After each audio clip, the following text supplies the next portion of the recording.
Hi there, and welcome to Graham's Guide Friday Live this Friday. Well, it's actually Saturday. What date was it?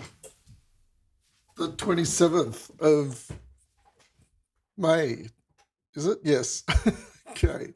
Um, Look, yesterday I had massive technical outage day, and I had to, yeah, a lot of complicated problems. I won't bore you with the details, but yay, I've got my setup back. It's facing in a different direction, as you probably noticed. There was all sorts of issues with light and audio, and I completely lost my camera. I thought it was the camera's problem. Then I thought it was the software's problem. And I would never have expected, but it was actually the cable between the camera and the computer that was the problem. I've never had a cable fail before. You know, oh, well, I probably have at some point, but I certainly can't remember having had a cable fail before. So it was off to Officeworks, got myself a new cable, and now we're back. So I'm really happy about that. Like I said, I don't want to bore you with the details, which I've just done. Apologies. Let's move straight into it. I want to talk to you today about um, sources. So let's go into the assignment 3 Q&A forum. That's not where I want to go. Let's go to group 11, and that's just easy. They're at the top of that list there.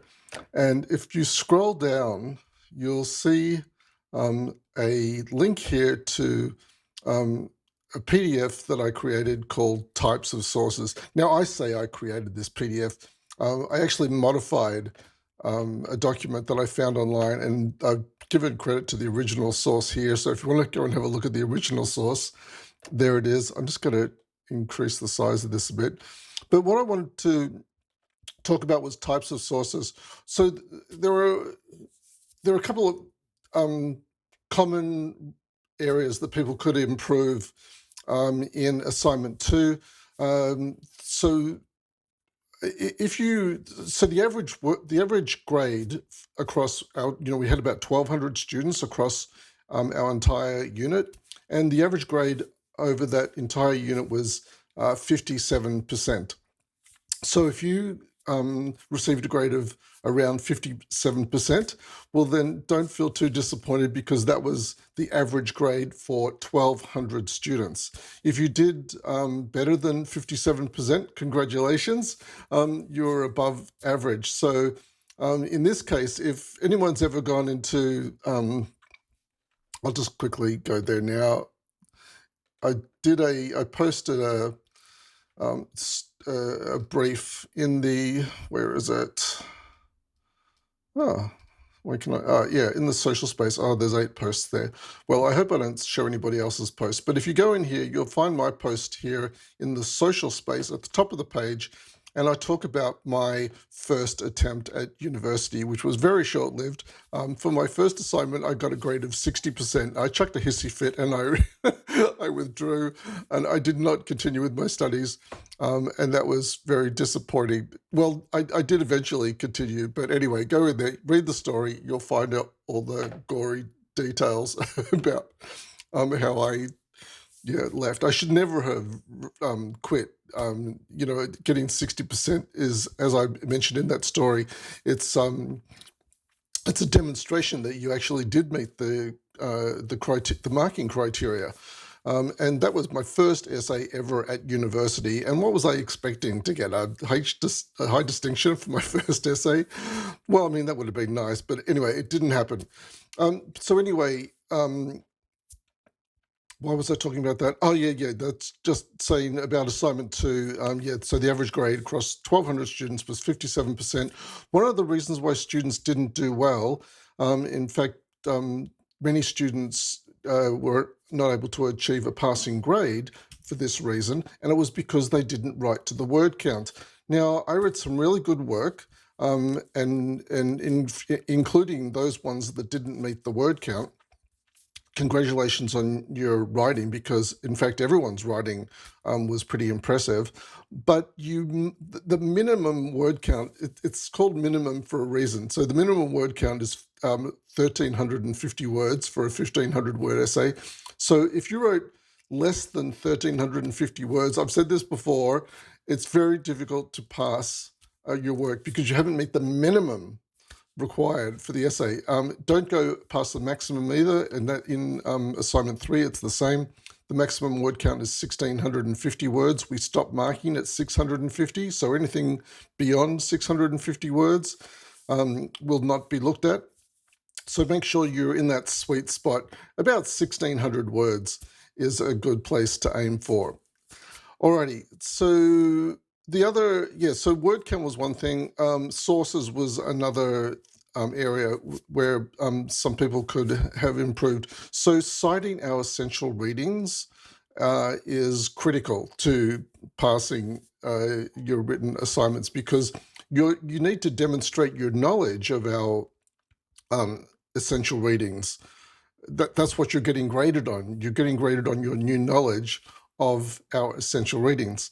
So it's essential that your reference list reflect that. So in your reference list, I would aim for about 80% of your references being from the essential readings of this unit. So let's just say, for example, you have 10 references. That's actually way more than you need for assignment 3.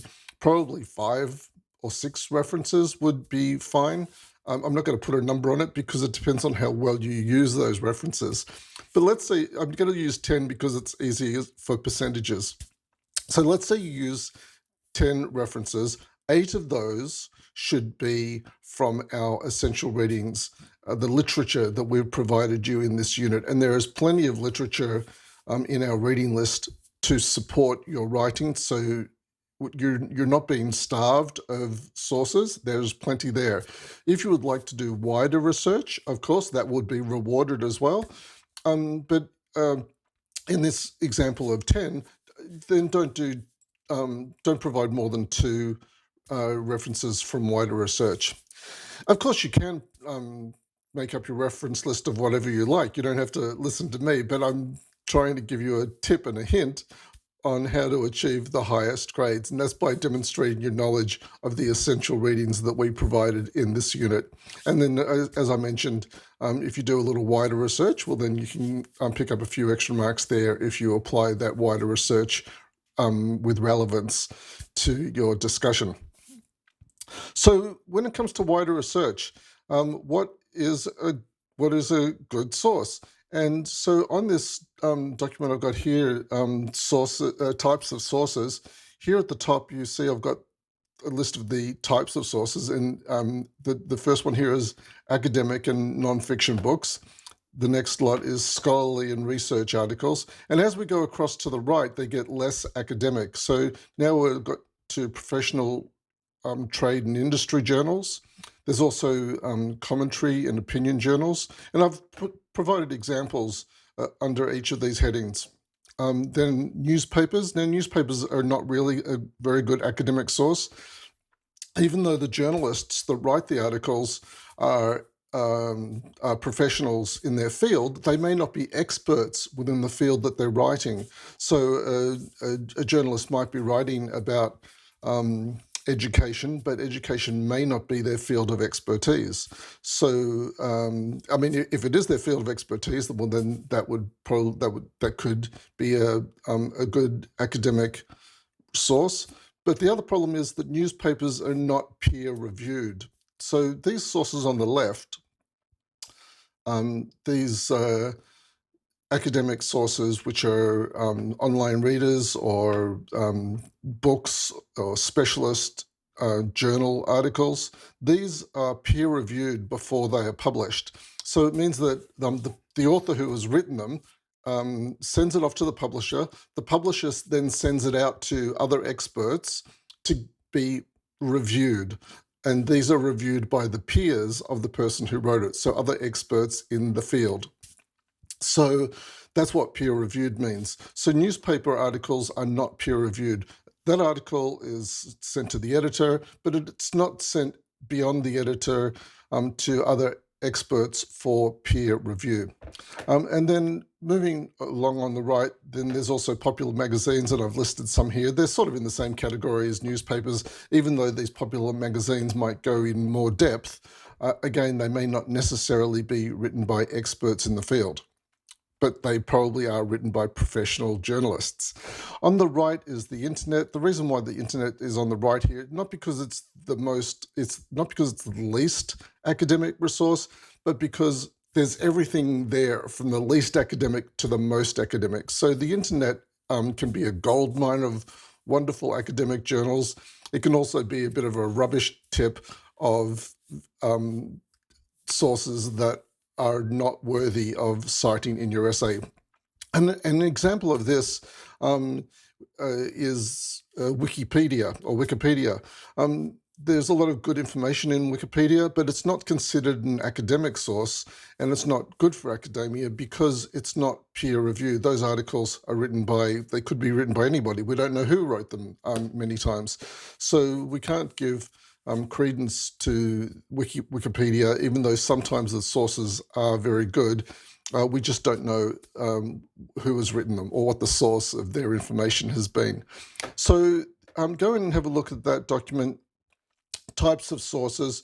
You'll see there that I've provided more information on each of those sources, who they're written by, and the types of publishers. And I've also provided some other links there to other academic databases where you can find more wider research articles.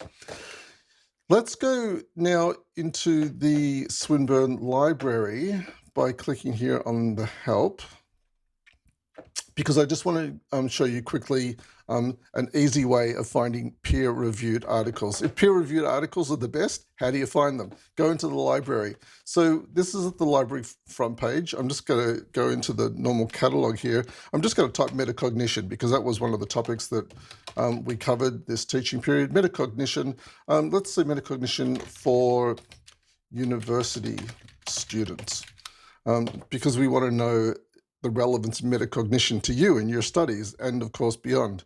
So here you can see that there are over 10,000 results for this topic that I've written, metacognition for university students.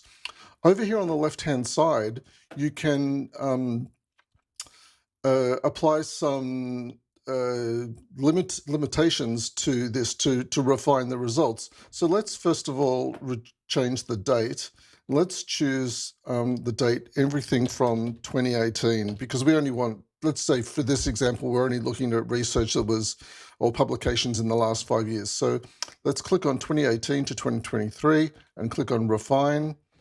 That has reduced us to about 4,000 results. That's a good number to come down to. But let's now go over here and click on peer-reviewed sources only. And let's say we just want to look at journal articles and book chapters. And then we click on apply filters. This is going to reduce it again. We're now down to 3,000 articles. This number here is not so important, but we're going to hope that the most relevant articles have filtered here to the top. If it was me, I would probably look through the first 5 or 10 articles to see, or books to see if there was something here. The top, what's this top one? Investigating the effects of academic coaching on college students. Metacognition, that looks kind of interesting. The association between metacognition and problems. I've not seen anything that is jumping out at me at this initial, at this cursory glance. But look, that's how you would find peer-reviewed sources in the Swinburne Library. So I hope that's helpful. That's as much as I wanted to show you today. Hopefully that those tips on finding highly relevant sources and the types of sources that we consider academic sources has been helpful to you. I've shown you very quickly a rudimentary lesson in searching for articles and books in the Swinburne Library that are peer-reviewed. If you'd like more information on that, of course, ask me in the discussion boards. I'm keen to help you. The discussion boards have gone very quiet since the submission of assignment 2. It would be great to see more people in the discussion boards, especially asking questions about assignment 3 and how you can achieve higher grades. Thanks for joining me today on Friday Dive. I look forward to catching up with you during the week in the discussions. We've only got a couple of weeks to go now. But I'll be back for Friday Live next Friday, hopefully, and not on a Saturday. Thanks for joining me this Saturday. Bye for now.